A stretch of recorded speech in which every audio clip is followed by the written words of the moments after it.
up, Internet, and welcome to On the Sofa Live.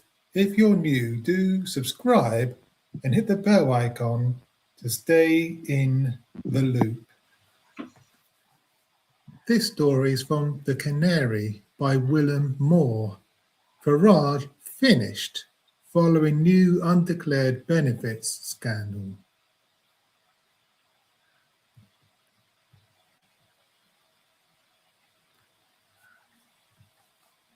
According to a new report from The Times, Nigel Farage failed to declare that he received money from a shady donor with links to the crypto industry. If you're thinking we already knew that, we regret to inform you that this is an entirely different backer than the other guy. And this is a tweet from Gabriel Pogrund. Exclusive: Nigel Farage failed to declare that a criminal and crypto gambler paid for his staff, security, drivers, social media output in year before election. Reform leader has also received free accommodation in Westminster from George Cottrell as MP. Have you been following this story? Oh, it's difficult to keep up with all the corruption scandals involving this guy, honestly. So no, this may be stuff that I haven't heard yet. Yeah, it's there's a lot going on.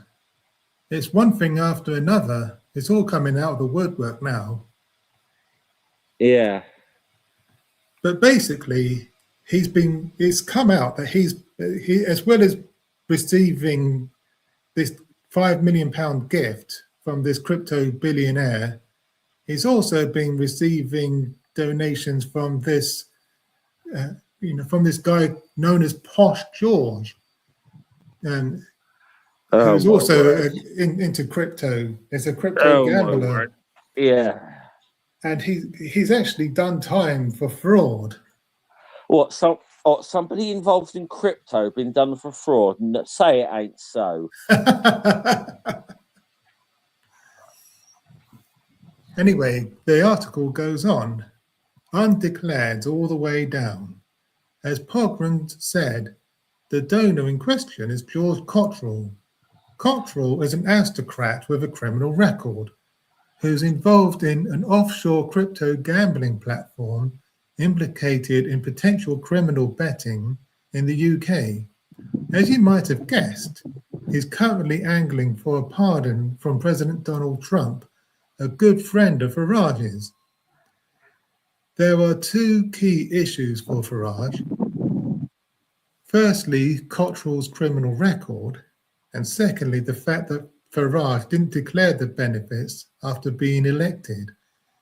This is once again putting Farage in the spotlight, which is bad news for him, of course, because the last 6 months have shown he can't stand the heat when he's the one getting cooked.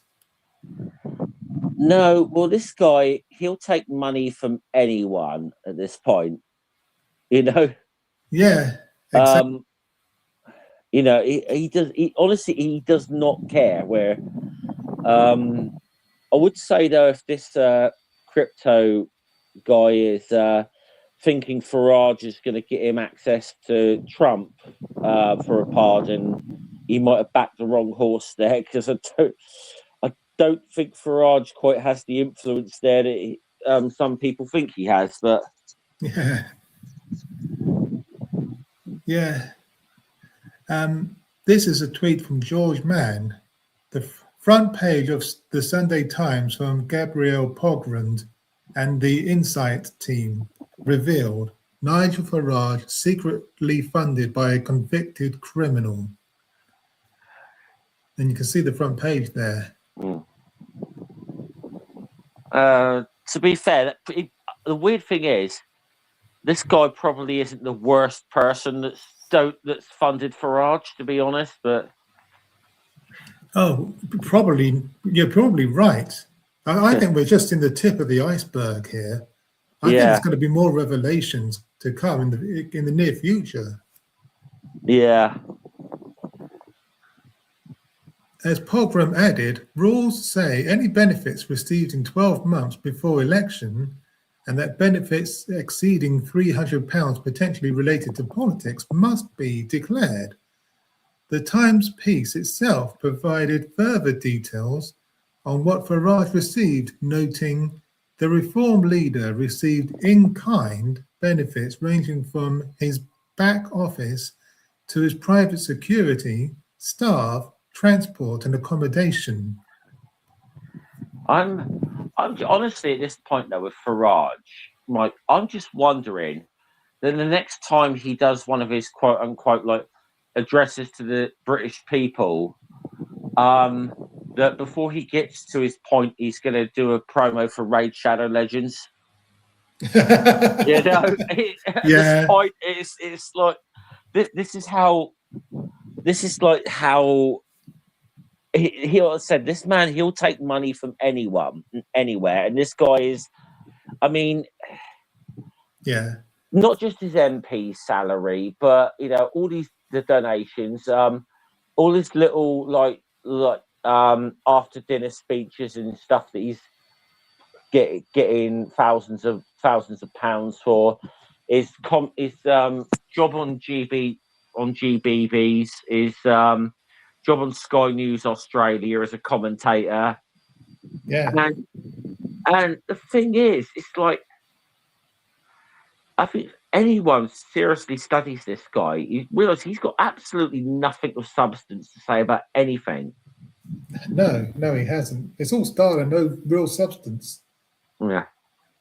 And this guy, Posh George Cottrell, his aristocracy, and when he talks about accommodation, the accommodation they're talking about is this massive townhouse about just down the road from Buckingham Palace.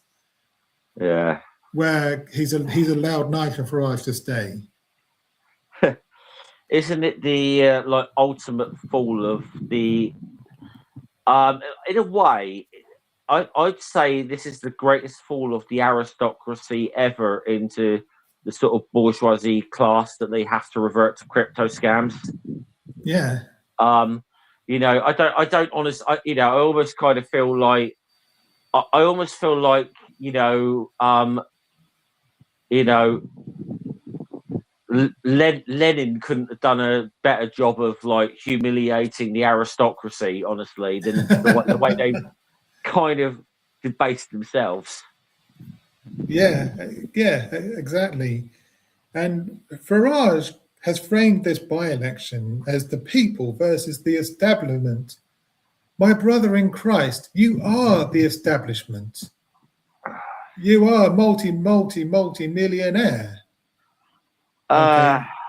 You are the establishment. I mean, look at this guy, and the guy, look, he is very much the British establishment, this man. Very much a traditional British establishment. Because the guy was a banker, for goodness sake. Yeah. That's where that's his background. Exactly. And it's just for some reason his ego is stroked by politics or whatever. But he's making so much on the side. Yeah. I mean, I think I might be wrong in this, but as far as I'm aware, I think he earns more than any other MP. I might be wrong. I think you're right, actually. He's certainly, if he's not the top earner, he's going to be in the top 5. Yeah. I think I could be wrong about this, but I think he's got at least 12 side hustles. Yeah. That we know of. Yeah, that's just, like I said, this is just what we know about. Yeah. Let alone, I mean, let alone, so as we said, this is probably the tip of the iceberg. God knows what donations from what seedy people have been coming in, you know, like in brown envelopes or whatever that have not been declared. Yeah. I mean, this guy is like,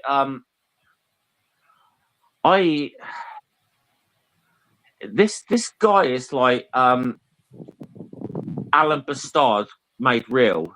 Yeah. You Yes. know, and I mean, Yeah. actually, it's like, you know, I mean, for those who are not familiar with the reference here, there was a sitcom in the 1980s in Britain called The New Statesman, starring a guy called Rick Mail. Yeah. And he played this conservative backbencher called Alan Bastard, who was this guy who literally has just got no redeeming quality about him whatsoever. He's completely driven by his own greed and ego, and sees nothing wrong with being like that. Yeah. And Yeah. that is Yeah. Nigel Farage in a nutshell. Definitely. Definitely. The article goes on. This is a tweet from Peter Oborn. Hard to overstate the importance of this Saturday Times Insight investigation into the politician considered favourite to be the next British Prime Minister. And he's quote tweeting the tweet from Gabrielle Pogrons that we saw earlier. He goes on. Could I just say something about what something was said there? When Go they on. said favourite to be the next British Prime Minister, how is that still possible when we all know Andy Burnham will be the next Prime Minister? Well, this is it. But I think I know what he means. After I get what he's saying. The guy that's most like who's favourite to win the next general election, but everyone's saying a lot of people keep saying he's the next British PM, and it's like no, the next leader of the Labour Party will be the next British PM, and that is almost certainly going to be Andy Burnham. Yes, yes, unless someone else throws their hat into the ring, but I don't think that's likely. Peter Oborn goes on to say, unless Farage producing convincing explanations, and there's no evidence yet that he can, his political career is finished. I would like to think so, but unfortunately, if anything, if our friends across the pond have demonstrated anything, is that the amount of ridiculous scandals about a certain politician isn't enough to finish their career. Look at their president. Yes. Well, yes, exactly. And I don't think there's anything more special about us in Britain than there is about the Americans. I mean, we used to look down on Americans with a certain sense of superiority. We cannot do that anymore. Unfortunately not, no. And these investigations have been put on hold apparently since Nigel Farage is no longer an MP, but they'll be taken up again when he becomes an MP again. Well, I'll just say if he becomes an MP again. I mean, technically, he's got to fight an election, and he might not. He may not win it. We don't. I mean, the likelihood is he is going to win it, but it would be great if he didn't. But I'm sure we're going to get onto the farce that is the Clacton by-election very soon. Oh yeah, we're going to get onto that. Don't worry. Yeah. Alicia Kearns MP tweeted this. Farage claimed Harborne's £5 million was to pay for security, but Cottrell was paying for security already. Oh, and much more. On day one, you were told to disclose all and any financial donations over £300 from the year leading up to your election. Farage is a grifter. And she raises a good point, doesn't she? Farage did claim that Christopher Harborne, the money that he got from him, was supposed to be for his security.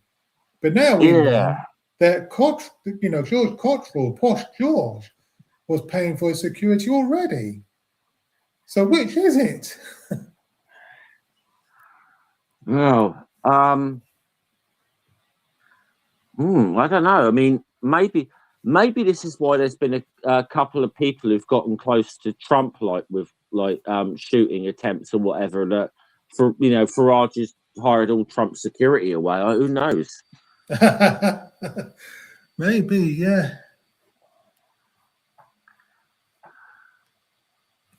If you're unfamiliar with that story, we reported the following. Farage accepted the £5 million gift from Harborne, a crypto billionaire, in 2024. At the time, he'd said he wouldn't run in the general election, but this changed after he received the £5 million. Mm. The problem is that after he became an MP, he was supposed to declare any registrable benefits from the previous 12 months. Farage did not declare the £5 million, and now it looks like he was purposefully trying to hide it. This means Farage now has multiple instances in which he seemingly should have declared benefits and cash gifts but did not. Farage has already been investigated over the £5 million. He could now be investigated over the Cottrell benefits. If these investigations don't go his way, he could be suspended, forcing a by-election in his Clacton constituency. So potentially, if Farage does win this by-election that he is forced, there could be a second by-election anyway, if the investigations don't go his way. And one that he probably won't be eligible to stand in. Yes, exactly. So, I mean, obviously, I'm sure we're going to get onto what Farage. Yeah, we're probably going to get to the by-election in a second, I imagine. But because I had some things to say about what the stunt Farage has pulled here. I really do. Yeah. We're going to get to that a bit later. Posh George. The Times expose contains more detail on Cottrell, including, like Harborne, Cottrell stands to gain from his relationship with Farage. He is a crypto gambling entrepreneur involved in an offshore bookmaker, Tether.bet, which uses a digital currency part owned by Harborne, according to US court documents. Cottrell denies he has expected any benefit from his relationship with the reform leader.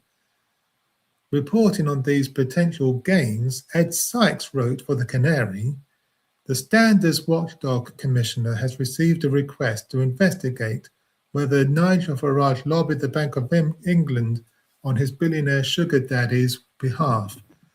As noted in the piece, Farage lobbied the Bank of England to abandon plans for British crypto coin.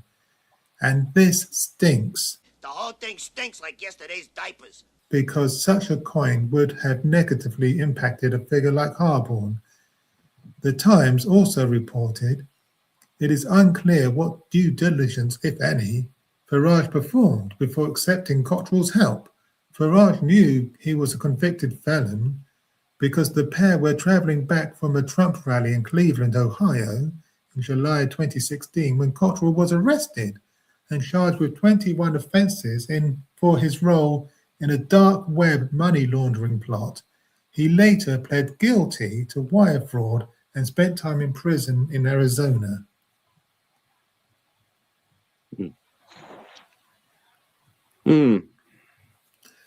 Oh, and if you're wondering how Cottrell worked his way into Farage's inner orbit, after volunteering in an Essex by-election in 2015, Cottrell proved himself a talented fundraiser and a natural Farage whisperer, capable of determining when his boss wanted a cigarette, a pint, a moment's peace, or a PFL, a proper fucking lunch. His gut glass accent, regular claims to have a trust fund of £250 million, and a willingness to buy drinks were a source of amusement. But he also worked tirelessly for Farage. The pair became close. Farage said he was like a son to him. And apparently, George Cottrell calls Nigel Farage daddy. Okay, I'm not even going to get into the connotations of that one. But, yeah. Like many in modern politics, Cottrell would go on to make serious money through questionable means. That money would later fund a host of benefits for Farage. The question now is why Farage failed to declare it, when there's clearly cause to suspect that Cottrell could have suspected something in return. Farage finished. We quoted finished in the headline of the piece, but we're not quoting any one individual. We're quoting a legion of them. This is a tweet from Harry Eccles. I'd love to think that this guy is finished, but yeah, until he is no longer a member of parliament, I mean,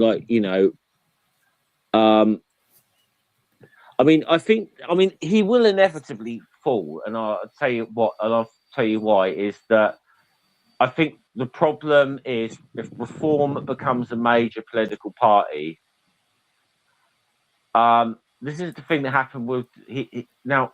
To those who don't know the background here, Nigel Farage used to be the leader of the UK Independence Party, and he was the main force behind that. When he started when they started getting somewhat big, and he started having potential rivals, it all fell apart. And we've seen one or two. We've seen one or two signs of that with Reform as well. That one of the original Reform MPs, Rupert Lowe. Now he couldn't get on with Rupert Lowe. Suddenly made the cardinal sin of upstaging Farage, and all of a sudden he was out. Yeah. And he started his own political party. So. Yeah, exactly. And that is going to be a bit of an issue. That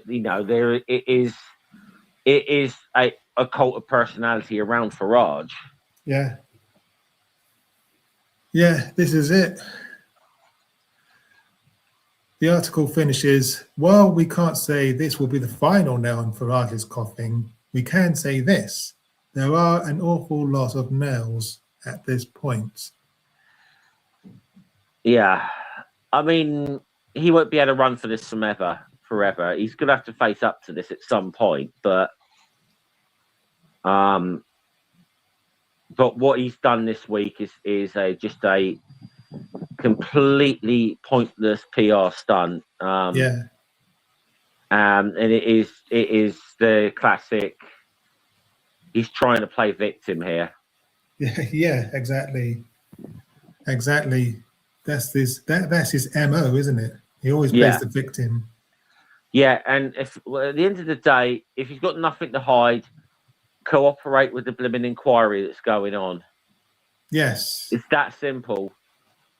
You did not need to pull the stunt he's pulled this week, which is going to cost the British taxpayer at least £250,000 at the bare minimum, probably a lot more.